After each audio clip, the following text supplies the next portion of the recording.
আমরা ন্যায়ের প্রতি আমরা আছি, আর তোরা অন্যায়ের প্রতি তোরা আয় দিচ্ছু, এটা দেখে শুনে তো আয় দেওয়া লাগবে। ওরা খেপা খেপি তোরকে বিচার সালিশ করা যাবে না এই বলে ইয়া করতে করতে। আর তারপরে আসে কালকে রাতের ঘটনা। রাতের 10:30 বাজা গেছে, আমি জামাত পাইনি। জামাতের পরে যে একাই নামাজ পড়লাম। এশার নামাজ পড়ার পর শরীর খুব ক্লান্ত, মসজিদে কিছুক্ষণ ঘুমাইয়াছিলাম। 11টা বাজে ওই সময় ইয়াদ আলী আর হলো পরে মুজাম ডাক দিল। আমি যখন বাইরে বাড়ালাম, এবার আসো তো, এরা তোমরা গন্ডগোল হচ্ছে, এই গন্ডগোলটা আমরা ফাইসালা করে দিমু। ওই 10 জমির মাতব্বরের বারকাত দিবাস বলেছিল, এতে কম বেশি করে দিবাস আসলো, তো কম বেশি লয় 10ই বার করে দিমু, আসো কথাবার্তা বলি। এই বলতে বলতে হাঁটতে হাঁটতে ওই কিছু দূর যাওয়ার পরে মরুর ভিড় হইতে এখন ওই জায়গায় যায়, তখন এদিকে দাঁড়ায় গল্প করা হয়।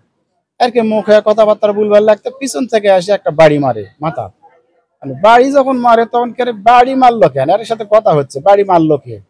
আমার একটা জামাই নাসিরের জামাই বললো যে জমি তাই বুঝা দিব, তোকে ঠ্যাং কাটবো, জমি পুঁতা তোমার, এই কথা বললো। তাহলে তো ওই তাতে দেখা যাচ্ছে হয় লপুর ওই নাসিরের বিয়াই, নাহলে নাসিরের জামাই মজিবর, এদের ভিতর দুইজন। কিন্তু ওই নাসিমা ছিল, নাসিমা হলো নাসিরের মেয়ে।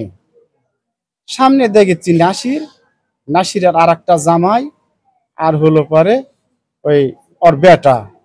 দেখে আমার ভয় লেগে গেল। তো ওই দিক থেকে লোকজন, এরা দুইজন মাঝখানে গল্প করতে করতে সাইডে কাটা চলে গেল।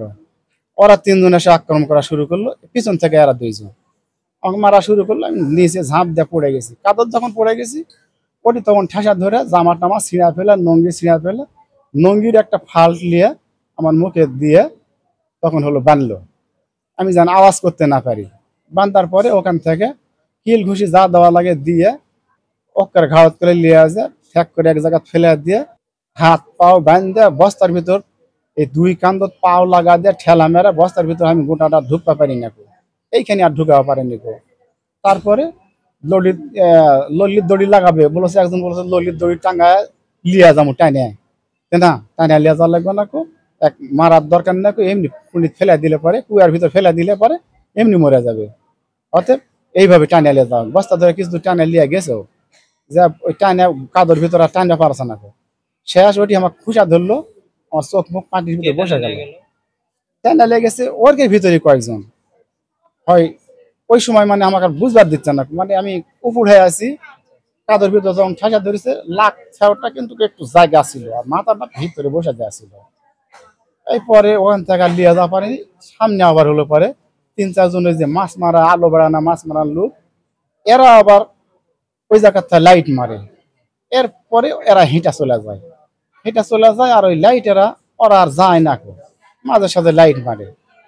এরা সরে যায় আর বলে যে আলো বেড়ানোর লোক চলে গেলে পরে এদিক দিয়ে টানেলে যে গত ফেলে দিলে পরে বার কারা আছে আর কেউ বুঝতে পারবে না। আমি সুষ্ঠু বিচার চাই, নাই বিচার চাই, আমার স্বামীর সন্তান সুষ্ঠু ভালো থাকবার চাই। যেমন আমার শ্বশুরক মেরা ফেলছে, বারবার হুমকে দেয়ছে, এই তোর বাপক মেরা ফেলছে, তোকে মেরা ফেললে কি হবে, তোর বাপক মেরাও কিছু হয়নি, তোকে মেরা কিছু হবে না, আমি ঠিকই থাকবো, এই কথা বারবার কয়। মাঝে সাঝে হুমকে দেয়। ওই জন্য আমার স্বামী বলে যে এত আন্দার তুমি কোথাও যায় না।